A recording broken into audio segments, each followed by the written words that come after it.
돈 좀 주세요, 엄마. 어떻게 되실지도 모르는데 미리 유산을 나눠주시라고요. 아니, 뻔히 살아있는데 어떻게 너가 유산이라는 말을 꺼낼 수가 있어? 미리 달라는 거잖아요. 치맥기도 있으신 것 같은데. 안녕하세요. 우리 모두를 응원하는 두 번째 청춘들입니다. 오늘도 찾아주셔서 진심으로 감사합니다. 오늘은 남양주에 거주 중인 이정희 할머니가 보내주신 사연입니다. 사연을 들어보시고 이정희 할머님께 진심 어린 응원과 따끔한 조언도 부탁드립니다. 우리들이 인내해온 세월을 바탕으로 이러한 상황을 어떻게 이겨내왔는지 댓글로 남겨주시면 감사하겠습니다. 좋아요와 구독 그리고 알림 설정을 위해 소중한 1초를 사용해 주신다면 두 번째 청춘들 모두에게 큰 힘이 됩니다. 사연 바로 시작하겠습니다. 안녕하세요. 79년이라는 긴 세월 동안 많은 일들을 겪어왔습니다. 오늘은 그 중에서도 가장 큰 상처와 동시에 큰 깨달음을 주었던 이야기를 여러분과 나누고자 합니다. 젊은 시절 저는 사랑하는 남편과 함께 작은 정육점을 운영했습니다. 처음에는 손님도 적고 모든 것이 힘들었지만 성실하게 일하다 보니 단골 손님들이 늘어났습니다. 남편과 저는 매일 새벽 일찍 일어나 가게를 준비했고 손님들이 끊임없이 찾아오도록 정성껏 고기를 손질했습니다. 그 결과 가게는 점점 번창했고 우리는 두 딸 유진과 혜진을 키울 수 있었습니다. 가게에서의 매출이 오를 때마다 저희 가족은 행복을 느꼈습니다. 두 딸의 웃음소리는 우리 부부에게 큰 힘이 되었습니다. 하지만 행복은 오래 가지 않았습니다. 어느 날 남편이 갑작스럽게 뇌출혈로 쓰러졌고 끝내 일어나지 못했습니다. 남편이 갑자기 쓰러졌을 때 저는 아무런 예고 없이 일어난 일에 어찌할 바를 몰랐습니다. 병원에서 남편의 사망 소식을 들었을 때 제 심장은 멈추는 듯 했고 온 세상이 무너져 내린 것만 같았습니다. 그날 밤 병원 복도에 홀로 앉아 흐느끼며 얼마나 울었는지 모릅니다. 남편의 따뜻한 손길과 미소가 그리워서 눈물이 마를 날이 없었습니다. 유진과 혜진도 아버지의 부재를 느끼며 밤마다 울음을 터뜨렸습니다. 어린 딸들이 아버지의 빈자리를 느끼며 슬퍼하는 모습을 보는 것은 가슴이 찢어지는 듯한 고통이었습니다. 눈물로 몇 날 며칠을 보냈는지 모릅니다. 그러나 제 곁에는 어린 유진과 혜진이 있었기에 다시 일어설 수밖에 없었습니다. 저는 남편의 마지막 모습을 가슴에 새기고 두 딸의 손을 꼭 잡았습니다. 그들의 슬픔을 위로하며 저 또한 마음을 다잡기 위해 애썼습니다. 동네 사람들의 도움을 받아 장례를 치르고 이튿날부터 저는 또다시 정육점 문을 열었습니다. 남편이 남겨준 아이들을 위해서라도 더 열심히 살아야 했습니다. 정육점에 돌아와서 처음으로 문을 열던 날, 남편과 함께 일했던 날들이 주마등처럼 스쳐 지나갔습니다. 모든 것이 남편의 손길을 기억하고 있었습니다. 그의 빈자리를 채우며 혼자서 일하는 것은 상상할 수 없을 만큼 힘들었습니다. 하지만 두 딸의 얼굴을 떠올리며 마음을 다잡았습니다. 저는 아이들에게 아버지의 빈자리를 채워주고 싶었고 그들에게 안정된 삶을 주기 위해 혼신의 힘을 다했습니다. 손님들이 하나둘 들어올 때마다 저는 웃으며 그들을 맞이했습니다. 마음속에서는 여전히 남편을 그리워하며 눈물이 나왔지만 딸들을 위해서라면 이겨내야 했습니다. 유진과 혜진을 위해서는 무너지지 않을 거라고 다짐했습니다. 그렇게 저는 다시 일어섰고 정육점을 계속 운영해 나갔습니다. 남편의 부재는 여전히 큰 상처로 남아있지만 저는 그 상처를 딛고 일어섰습니다. 유진과 혜진의 웃음소리는 여전히 제게 큰 힘이 되었고 저는 그 힘으로 하루하루를 살아갔습니다. 남편이 남겨준 이 가게에서 그와 함께 했던 추억을 간직하며 저는 계속해서 앞으로 나아갔습니다. 이 모든 것이 우리 가족을 위해, 우리 아이들을 위해서였습니다. 아이들을 위해 다시 일어설 수밖에 없었습니다. 이웃들의 도움으로 장례를 치르고 다음 날부터 다시 정육점을 열었습니다. 남편의 유지를 이어받아 더 열심히 살아야 했습니다. 저는 평생을 정육점에서 고생하며 딸들을 키웠습니다. 아프고 힘들어도 딸들을 위해 참고 견뎠습니다. 정육점은 생각보다 힘든 일이 많았습니다. 새벽같이 일어나 신선한 고기를 준비하고 날마다 무거운 짐을 옮기며 손님들을 맞이했습니다. 여름엔 땀으로 범벅이 되고 겨울엔 손이 얼어붙을 정도로 추웠지만 오직 딸들을 잘 키우기 위해 모든 고생을 감수했습니다. 딸들은 그런 저의 모습을 보며 자랐습니다. 그들이 어렸을 때는 단순히 엄마가 왜 이렇게 힘들게 일하는지 이해하지 못했습니다. 첫째 딸이 초등학교에 입학했을 때 친구들이 새 옷과 장난감을 자랑할 때마다 부러움을 느꼈습니다. 당시 저는 정육점 수익으로 겨우 생활비를 충당하며 딸들의 욕구를 모두 채워줄 수 없었습니다. 하지만 그런 딸들의 눈망울을 보며 더 열심히 일해야겠다고 다짐했습니다. 둘째 딸이 중학생이 되었을 때 질 나쁜 친구들과 어울리며 옷과 화장품, 오락 비용을 원하게 되었습니다. 저는 딸들의 요구를 들어주기 위해 더 많은 시간을 일에 투자했지만 항상 부족함을 느꼈습니다. 딸들은 그 부족함을 돈이 채워줄 수 있다고 믿게 되었습니다. 첫째 딸은 대학을 졸업하고 직장에 다니면서 명품 가방과 옷을 사기 시작했습니다. 그녀는 직장에서 성공하고 싶었지만 늘어나는 지출로 인해 빚을 지게 되었습니다. 명절 때마다 그녀는 새로운 옷과 비싼 액세서리를 자랑했지만 그 이면에는 늘어가는 카드 빚이 있었습니다. 둘째 딸은 대학 졸업 후 친구들과 함께 작은 라이브 카페를 창업했지만 경기 불황과 경영 미숙으로 인해 사업은 실패하고 말았습니다. 빚을 갚기 위해 더 많은 돈이 필요했습니다. 딸들은 제게 자주 용돈을 요구하곤 하였습니다. 그 나이 때 아이들이라면 누구나 그럴 것이라고 생각하고 돈을 쥐어줬습니다. 시간이 흘러 두 딸은 대성하여 각자의 길을 찾아갔습니다. 좋은 대학에 진학해 안정적인 직장을 얻었고 일찍 결혼해 가정을 꾸렸습니다. 하지만 그때부터 딸들의 태도는 점점 변해갔습니다. 계진도 나쁘지 않은 회사에 취직해 일찍 결혼했습니다. 나이가 들어 더는 정육점 일을 하기 힘들어진 저는 가게 문을 닫고 조용히 여생을 즐기려 했습니다. 그러던 어느 날 큰딸 유진이 저를 찾아왔습니다. 유진의 표정은 어딘가 어색하고 불편해 보였습니다. 차를 내오며 무슨 일이냐고 물었더니 유진이 입을 열었습니다. 엄마, 저희가 상의해봤는데 유산 문제에 대해 말씀드리려고 왔어요. 순간 머리를 한 대 얻어맞은 것 같았습니다. 유산이라니. 내가 아직 살아있는데 무슨 유산 이야기를 하니?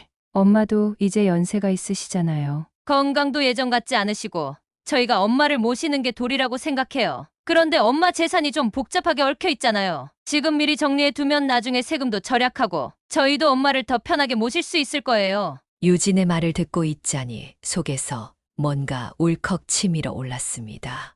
한평생 고생해서 모은 재산을 내가 살아생전에 나눠주라니. 이게 말이 됩니까? 하지만 유진의 얼굴에서는 어떤 계산된 듯한 느낌이 역력했습니다. 이 애가 나를 진심으로 걱정해서 하는 말은 아닌 것 같다는 생각이 스쳐 지나갔습니다. 하지만 이내 저는 제 마음을 다잡았습니다. 남편이 남기고 간 소중한 딸들인 그 애들을 의심할 순 없었습니다. 오히려 부끄러웠습니다.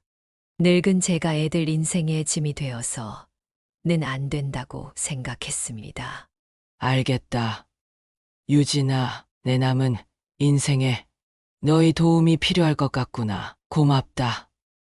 딸, 말대로 하면 되겠다. 그 후 저는 재산 정리에 착수했습니다.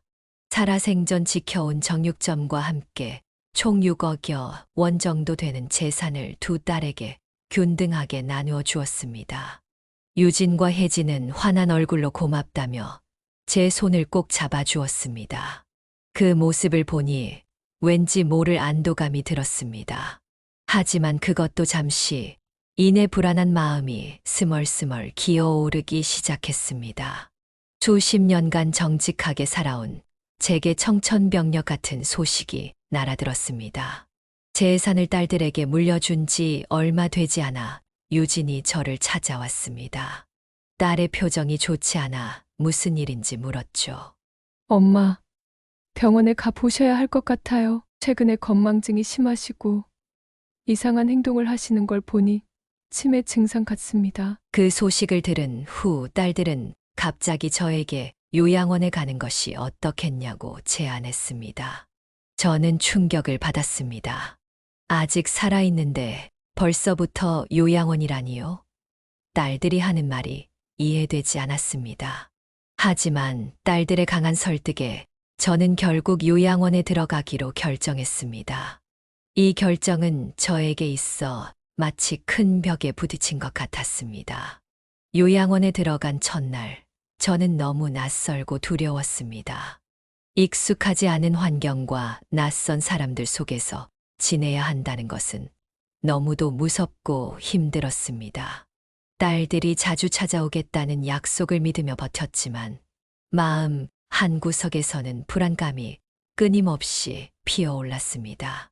요양원의 첫밤, 저는 잠을 이루지 못했습니다. 낯선 침대와 차가운 공기, 그리고 무엇보다 이곳에 나를 두고 간 딸들에 대한 서운함이 저를 괴롭혔습니다. 천장을 바라보며 눈물을 흘리며 왜 딸들이 이렇게 변했는지, 내가 잘못한 것이 무엇인지 생각했습니다. 아무리 생각해도 딸들이 저를 이렇게 멀리할 이유를 찾을 수 없었습니다.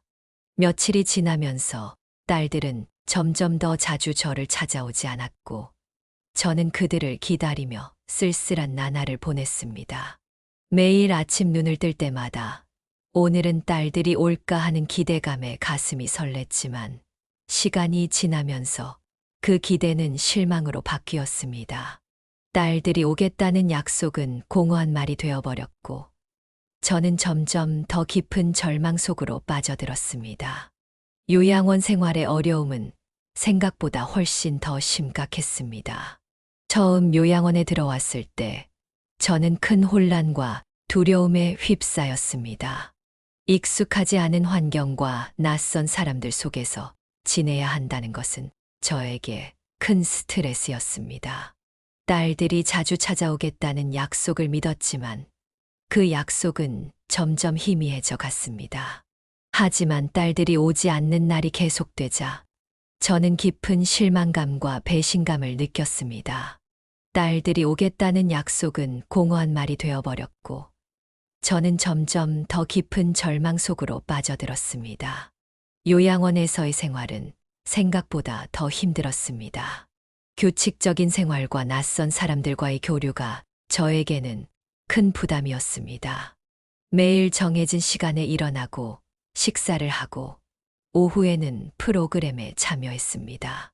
하지만 그 모든 것이 저에게는 의미 없게 느껴졌습니다.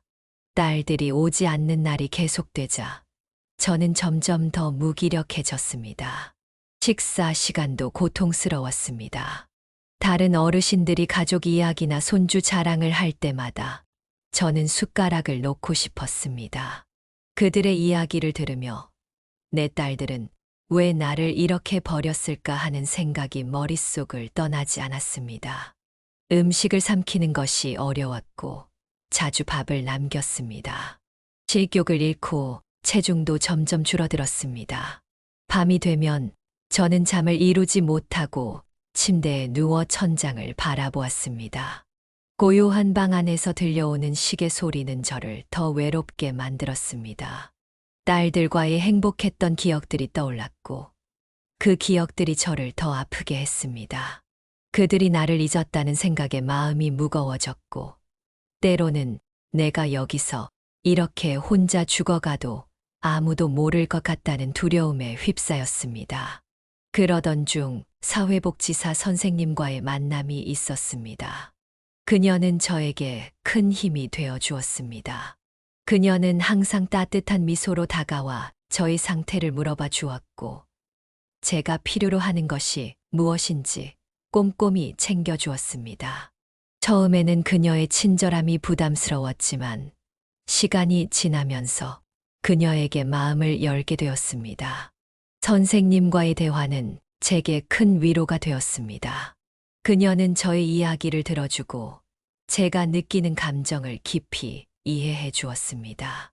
처음 요양원에 왔을 때 저는 딸들에게 버림받았다는 슬픔과 외로움에 사로잡혀 있었습니다.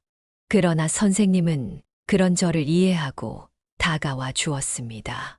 그녀는 항상 밝고 친절하게 저를 대해 주었고, 매일 저에게 다가와 제 이야기를 들어주며 힘이 되는 말을 해 주었습니다. 처음에는 제가 마음을 열기 어려웠습니다. 딸들에게 배신당했다는 감정이 너무도 깊었기 때문입니다. 하지만 선생님은 포기하지 않았습니다. 그녀는 매일 제 방에 와서 밝은 미소로 인사를 건넸습니다. 그녀의 친절한 말 한마디 한마디는 제 마음의 문을 조금씩 열게 했습니다. 우리는 일상적인 이야기부터 시작했습니다. 날씨 이야기, 요양원의 식사 이야기, 그녀의 일상과 저희 과거 이야기를 나누면서 우리는 점점 더 가까워졌습니다. 어느 날 그녀는 저에게 자신의 아들 이야기를 해 주었습니다. 처음으로 그녀의 얼굴에 슬픔의 그림자가 드리워진 것을 보았습니다. 제 아들이 큰 병에 걸렸습니다. 아직 어린 아이인데 수술이 필요합니다. 하지만 수술비가 너무 비싸서 그녀의 목소리는 점점 떨렸습니다. 저는 그녀의 아픔을 느낄 수 있었습니다. 그녀의 눈에는 고통과 절망이 어리어 있었습니다. 그 순간 저는 그녀의 상황에 깊은 동정심을 느꼈습니다. 그녀가 얼마나 힘들어하는지 느껴졌고, 저도 그녀를 돕고 싶다는 마음이 생겼습니다. 그날 이후로 선생님과 저는 더 많은 시간을 함께 보냈습니다. 우리는 서로의 이야기를 나누며 점점 더 가까워졌습니다. 그녀는 저에게 가족처럼 대해 주었고, 저는 그녀에게 의지하게 되었습니다. 우리는 함께 산책을 하며 자연의 아름다움을 느꼈고, 차를 마시며 인생의 다양한 주제에 대해 깊은 대화를 나누었습니다. 그녀와 함께하는 시간은 저에게 큰 위로가 되었습니다. 그녀의 존재만으로도 제 외로움과 슬픔이 조금씩 사라지는 것 같았습니다. 어느 날 저는 그녀에게 제 마음을 털어놓았습니다. 선생님, 저는 이제 남은 인생을 어떻게 살아야 할지 모르겠습니다. 딸들은 저를 버리고 저는 이렇게 요양원에 갇혀서 지내야 한다니 너무 슬픕니다. 그녀는 저를 위로하며 말했습니다. 어르신, 저희가 있잖아요. 제가 항상 곁에서 도와드릴게요. 혼자라고 생각하지 마세요. 그 말을 들으며 저는 큰 위로를 받았습니다. 그녀의 진심 어린 위로는 제 마음을 따뜻하게 감싸주었습니다. 그리고 그때 결심했습니다. 선생님의 아들을 돕기로 말입니다. 선생님은 처음에는 제 제안을 거절했습니다.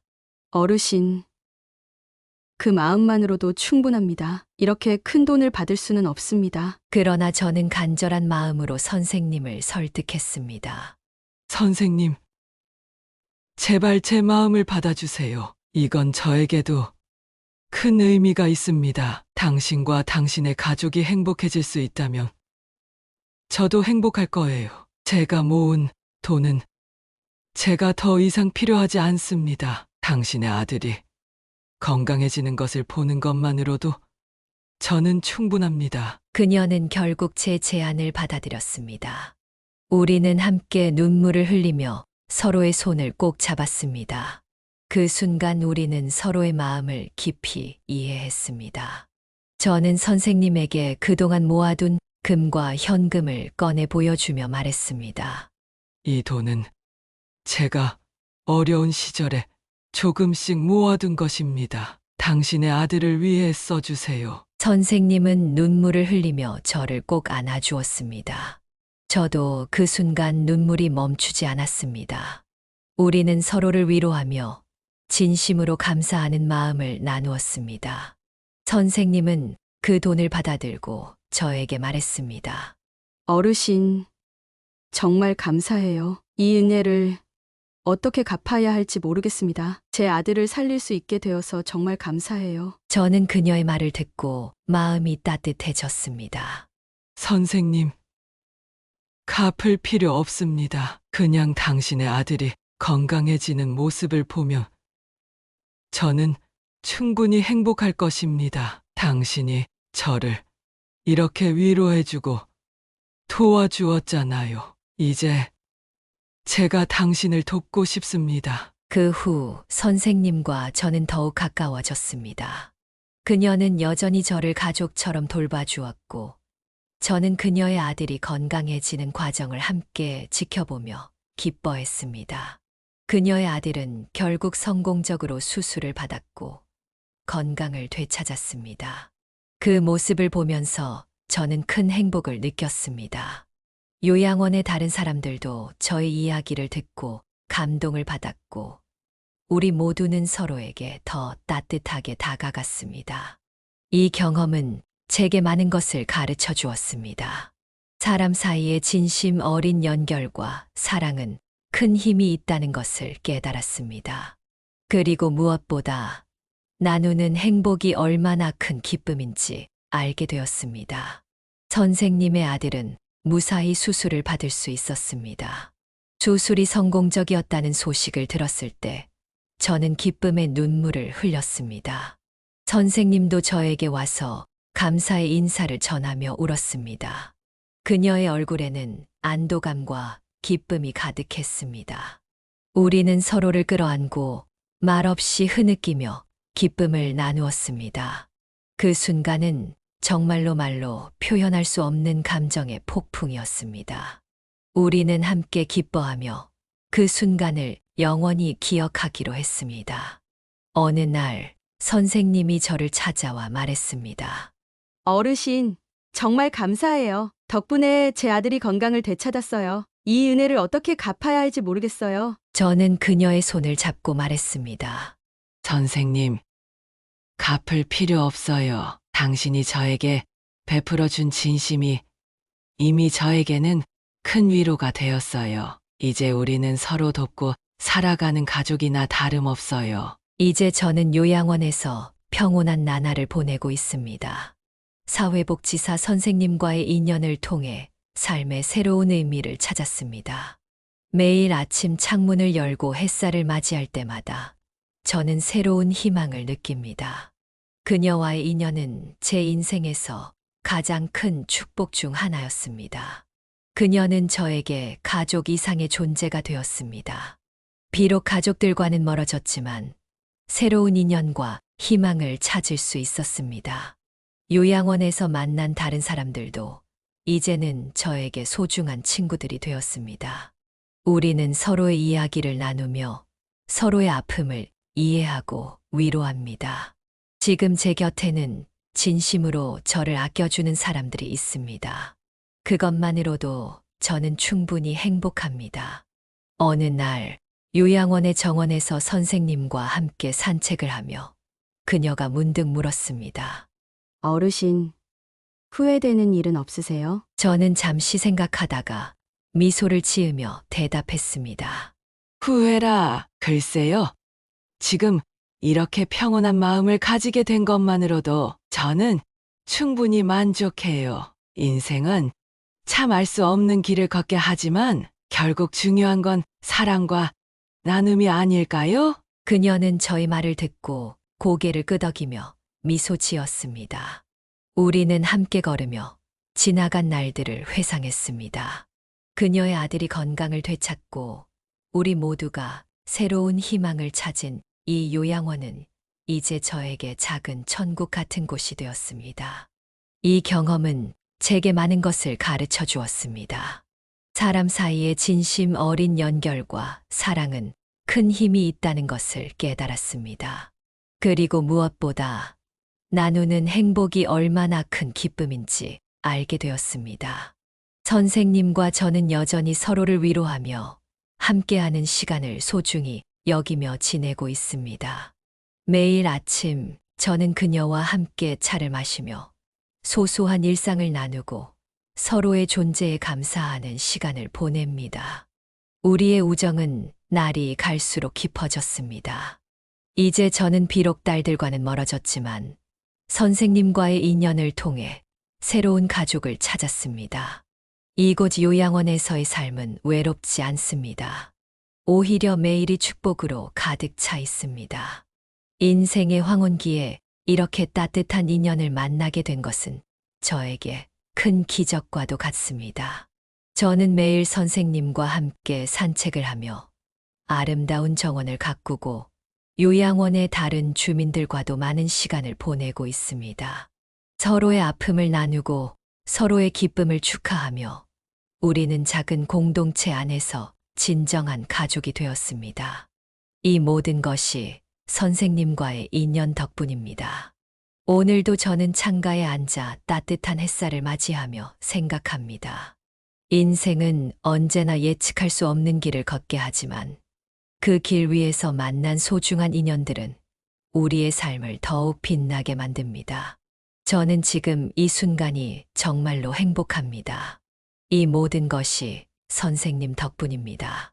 그녀와 함께한 시간들, 나눈 이야기들, 그리고 함께 흘린 눈물들 모두가 저에게는 큰 위안이 되었습니다.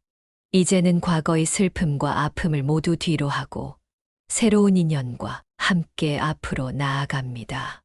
매일이 축복이고 매 순간이 감사입니다.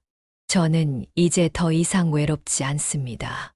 제 곁에는 진정으로 저를 아껴주는 사람들이 있고 그들과 함께하는 시간은 무엇보다 소중합니다. 인생의 마지막 순간까지 저는 이 소중한 인연들을 마음에 간직하며 살아갈 것입니다. 이 이야기를 통해 여러분께 전하고 싶은 메시지는 가족의 사랑이 항상 기대한 대로 돌아오지는 않는다는 것입니다. 하지만 삶은 그런 상처 속에서도 새로운 희망을 찾을 수 있게 해줍니다. 예상치 못한 곳에서 새로운 인연과 희망을 찾을 수 있습니다. 감사합니다. 여기까지 이정희 할머니의 이야기를 들어보셨습니다. 여러분은 이 이야기를 어떻게 느끼셨나요? 할머니의 시각에서 서술된 내용이므로 다소 편향될 수 있다는 점 참고해 주시길 바랍니다.